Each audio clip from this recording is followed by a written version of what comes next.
Hello and welcome back to the Toffee YouTube channel, your source for all things Everton. My name's Thomas, joined by Terry McCallis today and Owen Parks from Breathe Everton on Instagram.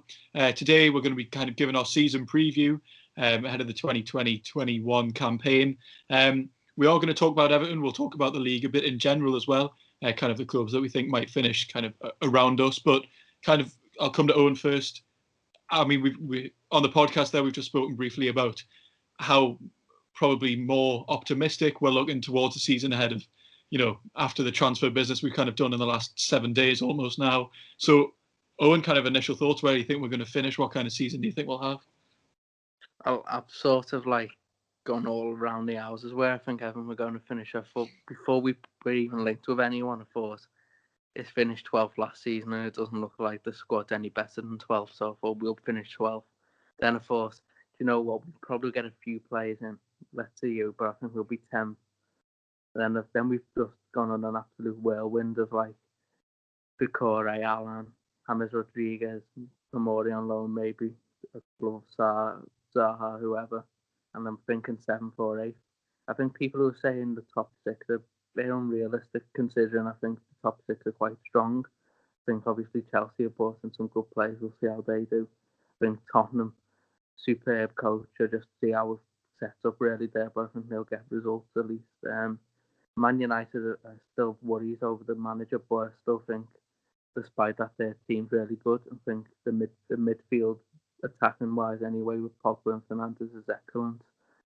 And then Arsenal, they're probably closer to us, but then again, I still think Aubameyang lifts them up a bit further. I think they'll probably bring closer to us if they hadn't kept them, but if they're going to keep them, I think they're going to be closer to 5th than they are 7th. So it'll be between us and Wolves, I think, for 7th. I think we've done better business than Wolves. I don't get spending 40 million on a 18-year-old when you've got no players, but each to their own. Also, Wolves, I've got as 8th at the moment. I think that's because I still think in some key areas we're quite behind, and right back, I think we lack a winger, but a couple of players here and there. So I think we'll finish 7th, but at the moment 8th. Yeah, Owen, Terry, what are your thoughts going into the season? To be honest, I think this season, and it is an overused expression, but it'll be a season of genuine transition. It's not even about the new players coming in and transforming Everton and whatnot. It's more about we've had several years now of flitting between managers, styles of play, expectations, and we've just literally landed in the middle of the table every year with a mess of a squad, with a mess of a managerial situation. Whereas now I think we might start to see some stability going forward because of the manager we've got. That isn't to say we won't have bad spells under Ancelotti, but I think we've now got the trust in the manager as a fan base and as a club in general, where we'll weather bad spells. So he won't be going like the other managers have after several months and some bad runs if they occur. So now it's half new players coming in and changing the dynamic and the culture of the club, and half Ancelotti getting his methods sort of bedded in and basically going through the squad, and the players who can do things Carlo's way will stay, and the ones who can't will go. It's what we had under David Moyes. It's what other managers who've been in jobs long term have had, from the very top at Jurgen Klopp to Owen's favourites in Burnley. That stability will breed better success and better performances and results on the pitch. So I think this season will be a real season of change from the turbulent few years to more of a stable style and a stable set of expectations right the way throughout the club. So what that means, without waffle speak, is I don't expect great achievement this year, but I expect more consistency, and I expect to see a style in our play and in how we do things and what have yet to become apparent, to be visible. So with regards to finishing in the league, I agree with that one, 7th, because I think the top 6 all are a little bit too far ahead of us. Let's not forget we're bringing in good players, but they've been bringing in good players for years while we haven't. we've got a better manager than a lot of the top six, but how much that can, make the difference considering the gap in playing squad, I don't know. Seventh is, jokingly called on the Guardian Football Weekly podcast, the Everton Cup, because we finish seventh every year, but we haven't for the past few years. And that's half because, Wolves have, Wolves have turned up and they've had a couple of good years, but they're not Everton. If Everton get their act together, we're better than Wolves. Like we'll just, we'll go back ahead of Wolves. We've sort of shot ourselves in the foot and then tried to have a race with another club who were nice and organised, but we get our act together, we're still better than Wolves, we're still bigger than Wolves. I think we'll get back into seventh, which will be a good first step, and then after that, it's all about what business you do. The easy bit is getting back to seventh in a way. The hard bit is going any further than that because we've already been seventh 100 times. Getting further is where we need to go, but one step at a time, as I say. Yeah, but what I would say though, and I think this could be taken out of context for some people, what I'm going to say, but if Everton have a season similar to Ronald Koeman's first season at the club, but with the sort of like building blocks properly put in place, I think that's exactly what we need right now. Just a solid year to consolidate ourselves as the best, the rest, to then look to go further. Then I think at the moment going from 12th to the top 6 is a bit fanciful, to be honest. Yeah, I don't particularly think it's anything. It's about closing the gap on the top 6. It's putting the gap back between us and everyone else. Like that Ronald Koeman season, you're saying we finished, I can't remember. I think it was like 7 points off the 6th place when we were in 7th, but I'm sure we were 14 points ahead of 8th at West Brom at the time. Yeah. So we're 15 ahead of West Brom, I think. That's what we need to get back to. And it's, it's not a glamorous, it's not, we think, Ancelotti's here for, but we were 12th last season. We need to re-establish ourselves as top 6, then Everton, put, Wolves, Sheffield United, Southampton, all these clubs who are good, but not, not really who we want to be competing with, put them back behind us and get ourselves back, stay on a stable footing. And then next summer, when we've got a little bit more financial freedom with some of the Koeman players, coming off the profit and loss, spreadsheet, then start looking and building even more, quality players into the squad, getting rid of more dross who are holding us back, and then work from there. This season really is, as you say, a stabilising transitional season for me. It could do better than that. Could be brilliant. Could surprise everyone. But I'd be happy with that Koeman year. But build on it properly next time. Yeah. I think that. Sorry, go on. No, I was just saying, yeah. Oh, right. Well, I'm just going to say, I think this central midfield, I'm not sure I've ever seen an Everton team which was it has such a gaping hole in it, which was such an essential part of the team, to be honest, until last season, where we saw from the restart. I mean, we knew it all along, really, that the central midfield was poor, but it really did kind of come to fruition kind of in that lockdown period of football. And I mentioned it in a tweet kind of when everyone was losing their heads, as we all do, on Twitter after whatever that string of losses we had was. I mentioned I thought we had an all right shell of a team, to be honest. Like I spoke about Richarlison, Holgate, even Mina sometimes, Calvert-Lewin up front. I thought we had a decent team. Luca Dean on the left back. But the massive problem was, and I don't think you can underestimate it at all, was the centre midfield. And I was desperate for us to go out and recruit them. I mean, we absolutely have, to be fair. Bringing in Allen and Decore, I mean, it brings literally everything, every single quality that our midfield lacked. I'd say we probably have now. I mean, midfield of Davies, Gomez, Sigurdsson, I mean, it didn't have much defensive ability, as much as Super Stato would like to argue with us, as he has been back on Twitter today. It didn't have any kind of energy, any kind of driving us forwards, and we've answered that problem massively. I think our season massively depends on how quickly Allen and Decore hit the ground running. Yes, it would be nice to see Hammers have a very good start, but I think he's out of the three. It's going to take more time to become accustomed to the league, and I think the centre midfield is more essential. I mean, we could play Hammers there. I think that's going to be unlikely. We play him two midfielders in a 4-4-2, but I just think that our season will very much depend on how quickly Decore can get in. By the sounds of it, he's fit. He hasn't been training with Watford properly in the squad, but I mean, he's been training anyway. Allen was with Napoli's training squad, and because all this business has happened late to an extent. I mean, there's still actually almost a month left on the window, so you could say that's been a bit harsh. But because of the way the business has been done, we might have a slow start. But so will the majority of teams, to be fair. I mean, we're not going to talk about Spurs too much here because we'll have a preview on that. But they have, I don't know how many fixtures coming up in the next month or so because of their Europa League campaign, if they stay in the Carabao Cup as well. I mean, it just shows every team has got a very congested fixture list. So I'm not even going to blame fitness too much on it, to be honest, because everyone's going to have their problems. So I think it depends the instant impact that Alan and Decore have for me. I'm hoping we can get back up there in that kind of seventh position that, as you mentioned, the Everton Cup, it did seem like ours for years and years and years.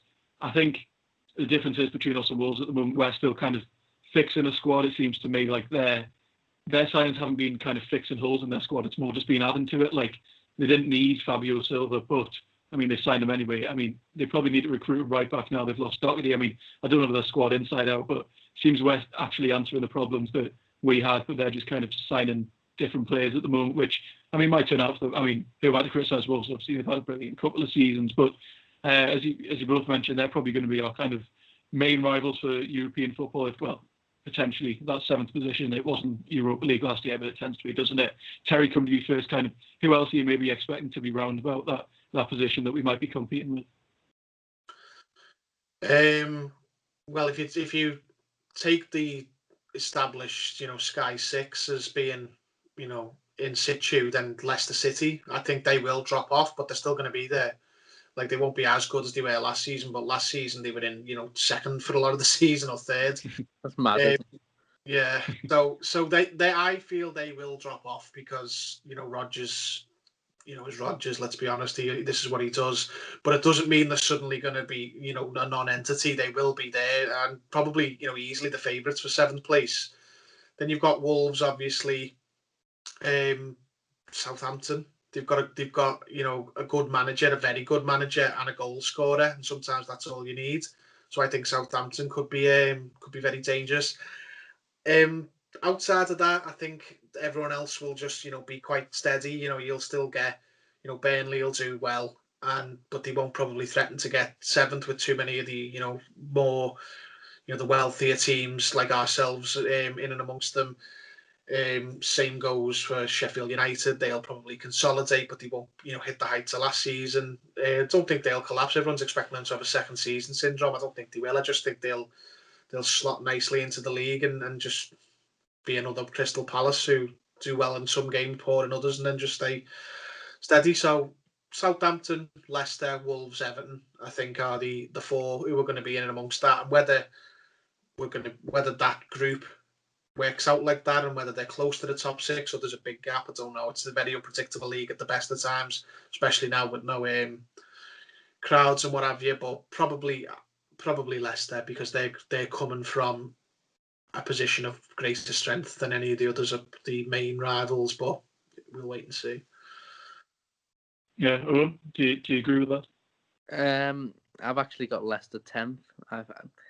The thing with Brendan Rodgers for me is that he gets found out very quickly. I think if you have a look at Leicester in 2019, they'll probably be like top or second in the whole calendar year because they were just brilliant. If you look at in 2020, I think the 17th or 16th, you've got their wide players aren't very good either. I think Harvey Barnes, he's all right. He's not much, so I don't think they'll be as good. I think they'll be in the pack challenging for seventh, but I don't think they will get seventh. I think they'll be a bit short. And then I agree, Wolves and Southampton. I think Wolves and Southampton. I think Wolves, I talked about it this morning on what I wrote. I said the key thing in this league, I think, to get by and to sort of do well is to have continuity, and they have continuity. The team rarely changes. The system doesn't change. The manager hasn't changed. So I think they'll be around the same. And I think at Southampton, I think Ralph Hasenhuttl is doing a very good job there. I think they were really poor, I think, when he first came in, because I think he was still trying to sort of recover what I called the Mark Hughes syndrome, which is no tactics, just have a go. And you can't really do that in the Premier League anymore, hence why he's not got a job.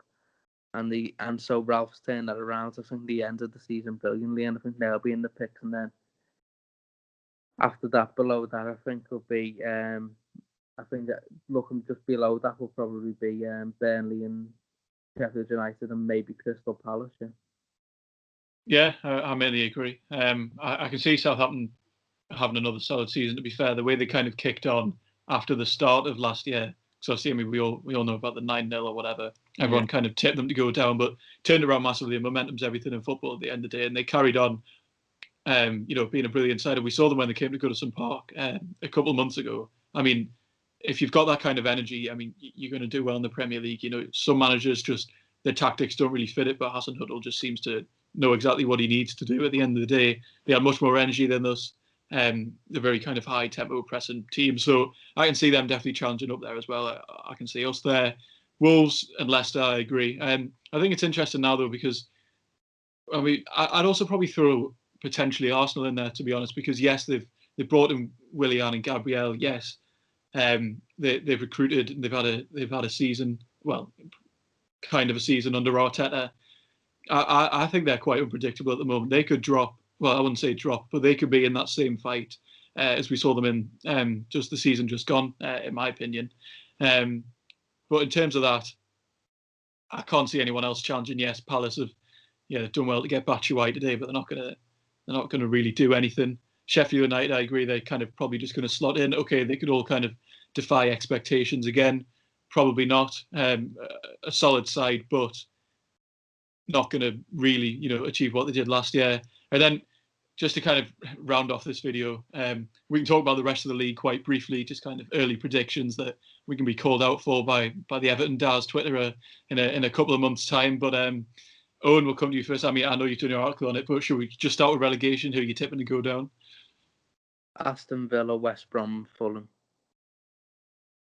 Short and to the point. That's what we like. Terry, No, who are you thinking? No, I just think it's between Aston Villa, West Ham, and Brighton. I think Brighton. I think it's second season for Potter. I think they could have gone down last season, but I think he knows the club a bit better now. The defense is pretty good there, though. His 9 million passes before you get the goal will continue to stop them scoring goals and creating chances because they're so easy to defend against. So they'll be down there. West Ham are a mess.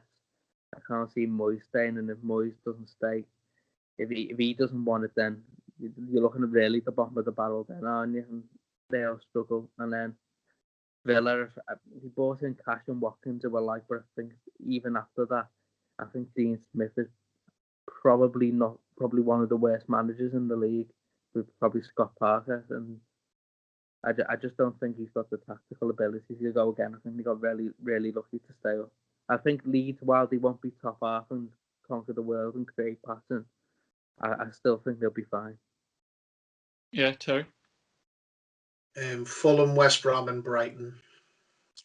I'm borderline with Aston Villa, but I don't know. I think Aston Villa will probably squeak up again, probably in less controversial circumstances. I think Leeds will probably finish just above them. West Ham probably. To be honest, the bottom six will be basically an interchangeable sort of set of those clubs. So it'll be Fulham, West Brom, Brighton, and they'll be the bottom three for me. And then in any order for the three above them will be Villa, Leeds, West Ham. Villa and Leeds are obviously bigger clubs, but they're not as, they're not at the minute, are they? Let's be honest, they've got poor squad. Well, Villa have got a poor squad. We don't know about Leeds, but I think Leeds will probably, I mean, this is not groundbreaking. A few people have predicted this. I think they'll come out the blocks flying. Yeah. And then probably completely gas out as the season goes on. And they're going to struggle without a home crowd for as long as they haven't got one. West Ham, who knows at West Ham, but I think those three will stay up. That'll be the bottom six that'll be fighting it at the end of the season, but those three will go down. Fulham, West Brom and Brighton.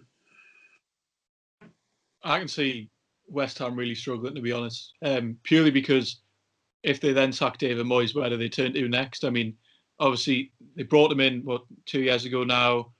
He did a great job for them then. Sack him. You bring in Manuel Pellegrini, who did all right for a bit, but then he massively tailed off. I didn't expect them to go back to David Moyes, but then they did. What? Nothing. Pellegrini, absolutely woeful coach. Yeah, and obviously, if they sack David Moyes now, I mean, I really don't get where they turn to next. It's not like they're going to go back to Big Sam. I don't think he's ever going to walk back in there. So you've then got to wonder where do they look to. Maybe we might see Nigel Pearson come back into a job this year. He did quite well for Watford. He might be the man that people go to if they're in a struggle. I can see Leeds being fine. Fulham, I can't see being brilliant. I mean, they kind of, but then to be fair, with teams that kind of come up, that kind of through the playoffs, if they didn't, if they're not, top, by top I mean like third. If they don't kind of come third at the top of the playoff places, sometimes they do all right. Like Palace came up, didn't they, when they were in like 7th or something, and they're still here. So, but I can't see Fulham having a particularly strong season. I can see West Ham spiraling, as I mentioned. I'm going to go for West Ham, Fulham, and West Brom going down. I mean, West Brom are good. I think Bilic has them playing all right. He's been there for a while now, so he does know the squad, but they don't have a Premier League quality squad, really. So I can't see them doing brilliantly. But other than that, I mean, I guess we would take the top 4 if you really want to. Owen, Champions League football? Say Nigel Pearson's new club's West Brom. That's it. That's yeah. Put it out when he's appointed in November. Top 4, City, Liverpool, Chelsea and Spurs. Okay, Terry? Liverpool, City, Spurs, Chelsea. I'll go, it pays me to say it, but I'll go Liverpool, City, Chelsea and United probably. I think Spurs will have a better season than last season, but I don't know if I can see them breaking in yet. I mean, speaking to the lads from We Are Tottenham TV, they're not the most confident in their transfer business so far. I mean, they still haven't brought in a striker. Yes, they've done well to bring in Højbjerg and Doherty, but they still don't have any kind of plan B at all. If Harry Kane, not even if Harry Kane gets injured, if Harry Kane just isn't working in a game, they then don't have anything to turn to because you're not going to bring on Troy Parrott at the end of the day. So, and I'm not. Oh, he's at Millwall, of course. He definitely can't bring him on then. But I can't really see them breaking in the Champions League yet. Maybe give it a couple of years, and then. But I think Chelsea may be one of the more interesting teams in the league now, because if they don't have a really good start, this question's being asked. There was kind of no expectations last year. They had a young squad, couldn't make transfers. People say they couldn't sign players. At the end of the day, they brought in Pulisic and Kovacic, which aren't bad signs at all. You definitely take them at Everton, but I think if they don't hit the ground running, questions could stop being asked to Frank Lampard because the money's now been spent. But I think they'll probably make Champions League anyway. But that's pretty much it for our kind of season preview. Spoke a bit about Everton as well as the rest of the league. Thanks to Owen and Terry for coming on. Thank you very much for watching. Check out all of everyone's social media and join us next time on the Toffee Blues.